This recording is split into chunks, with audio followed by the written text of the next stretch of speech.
67 ခုခေတ်လူငယ်တွေပြောနေကြ67ဆိုတာဘာလဲ67ရဲ့အဓိပ္ပာယ်ကကျွန်တော်တို့ပုံမှန်တိုင်းစဉ်းစားကြည့်မယ်ဆိုလို့ရှိရင်တော့ဘာအဓိပ္ပာယ်မှမရှိဘူးပေါ့နော်ကျွန်တော်တို့ဗမာလိုမျိုးဆိုရင်6နဲ့9အင်္ဂလိပ်ဆိုလို့ရှိရင်6နဲ့7စကားလုံးဒီသင်္ချာကဏ္ဍနှလုံး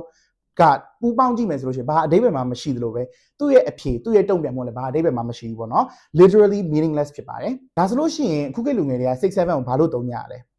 ကျွန်တော်တို့ခုခေတ်လူငယ်တွေ67ကိုဘယ်နေရာမှာအသုံးများကြလဲဆိုတော့အဖြေတိတိကျကျတစ်ခုအမှန်တိုင်းပြန်ပြီးမပေးချင်တဲ့အခါမှာ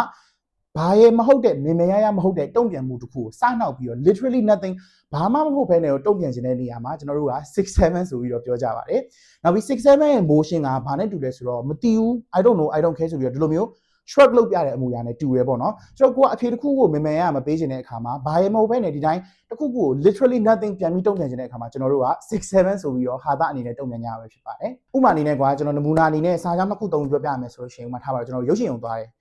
ရုပ်ရှင်ကဘယ်လိုလဲအဆင်ပြေလားကြည့်ရအောင်ဆို67 it's nothing it's man ဇိုးပါကိုကောင်းလည်းမကောင်းဆိုလည်းမဆုံးသိဘူး I don't care I don't know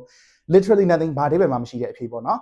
ဥပမာအဲ့စားတော့ဆိုင်သွားစားကြည့်ပြီးပြီလားဆက်လို့ကောင်းလားဆိုလို့ရှိရင်67အဲ့လိုမျိုးပေါ့နော်ဥပမာအဲ့နေရာကိုသွားကြည့်ပြီးပြီလားအဲ့နေရာလှလားသွားတာပြောဖို့ကောင်းလားဆိုရင်67အဲ့လိုမျိုးပဲပြန်ပြီးတုံ့ပြန်လို့ရပါတယ်ကျွန်တော်နောက်ထပ်ဆက်ပြီးတော့ရှင်းပြခြင်းတဲ့ Gen Alpha စကားလုံးကတော့ mock ဖြစ်ပါတယ်ဒီ mock ဆိုတဲ့စကားလုံးကတော့ကျွန်တော်တို့အရှေကောက် AMOG ပေါ့နော် Alpha male of the group ဆိုတဲ့အရှေကောက်ကနေပြီးတော့ mock ဆိုပြီးတော့ဆင်းသက်လာတာဖြစ်ပါတယ်ဒီ mock ဆိုတဲ့စကားလုံးကိုကျွန်တော်တို့ကဘယ်နေရာမှာသုံးလဲဆိုလို့ရှိရင်လူတစ်ယောက်ကအရန်ကြည့်ကောင်းလို့တခြားလူတွေရုပ်ဆိုးသွားခြင်းနေရာမျိုးမှာကျွန်တော်တို့က mock ဆိုပြီးသုံးလို့ရပါတယ်ဒီမူနာစာကြောင်းအနေနဲ့ပြောပြရမယ်ဆိုလို့ရှိရင်ကျွန်တော်တို့ဒီအခန်းထဲမှာလူတွေအများကြီးရှိရပေါ့နော်အဲ့လူတွေအကုန်လုံးတိုးတာနဲ့သူတို့ကြည့်ကောင်းရတယ်ဒါပေမဲ့အဲ့ထဲကိုအရန်မှုန်နေအောင်ချောတဲ့ကောင်ကဝင်လာတယ်ကွာအဲ့ဒါဆိုလို့ရှိရင် he came in here and he mocked everyone သူဝင်လာလိုက်တာအကုန်လုံးကြည့်ရဆိုးသွားအဲ့လိုမျိုးပြောချင်လို့ရပါတယ်နောက်တစ်ခုအနေနဲ့ထပ်ပြီးရှင်းပြချင်တာကတော့ chop ဖြစ်ပါတယ် CHOPPED chop ပါ chop ရဲ့အဓိပ္ပာယ်ကတော့ကျွန်တော်တို့တကယ် meaning အစစ်မှန်ပါလဲဆိုတော့လှီးထားသောခုတ်ထစ်ဖြတ်တောက်ထားသောပြောချင်တာဖြစ်ပါတယ်ဒါပေမဲ့ Gen Alpha တွေက chop ကိုဒီနေရာမှာမသုံးပါဘူးဘယ်နေရာမှာသုံးကြလဲဆိုလို့ရှိရင်ကြည့်ရဆိုတာကိုဖော်ပြခြင်းတဲ့နေရာမှာသုံးပါတယ်သူကအမြဲတမ်းရုပ်ဆိုးနေတာတော့မဟုတ်ဘူးပေါ့နော်ဒီနေ့ဒါမှမဟုတ်အချိန်တိုင်းတာတစ်ခုတနေရာမှာသွားပြီးတော့ခဏရုပ်ဆိုးရတဲ့နေရာမှာကျွန်တော်တို့က chop လို့သုံးလို့ရပါတယ်ဥပမာစာကြောင်းအနေနဲ့ပြပြရမယ်ဆိုလို့ရှိရင်ထားပါတော့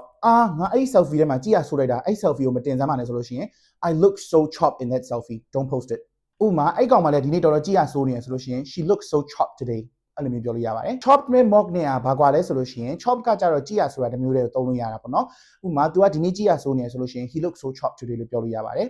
mock ကကြတော့ကျွန်တော်တို့ကြည့်ကောင်းတာကိုလည်းသုံးလို့ရသလိုကြည့်ရဆိုတာကိုလည်းသုံးလို့ရတယ်ပေါ့နော်ဥပမာ he is so mocked today ဆိုလို့ရှိရင် तू ဒီနေ့အရန်ကြည့်ကောင်းနေတယ်အဲ့ဒီဟာကိုဘယ်နေရာမှာစိုးတဲ့အနေနဲ့ထပ်ပြီးသုံးလို့ရသေးလဲဆိုတော့ he came in and mocked everyone in the room သူအခန်းထဲဝင်လာပြီးတော့သူအခန်းထဲဝင်လာလိုက်တာလူတိုင်းရအောင်ကြည့်ရဆိုးရတယ်ဟုတ်လေ तू ကကြည့်ရအရန်ကောင်းနေလို့ကျွန်တော်ခုရှင်းပြသွားတာကတော့အခုခေတ်လူငယ်တွေအရင်ပြောများနေကြတဲ့67အပြင်တခြား trend စကားလုံးတွေပဲဖြစ်ပါတယ်ကျွန်တော် Pelvish TikTok ကနေပြီးတော့နောက်လည်းအခုလိုမျိုးစကားလုံးတွေရှင်းပြသွားမှာဖြစ်တဲ့အတွက်ကြောင့်မလို့ကျွန်တော်ရဲ့ channel လေးကို like and follow လေးလုပ်ထားဖို့မမေ့နဲ့နော်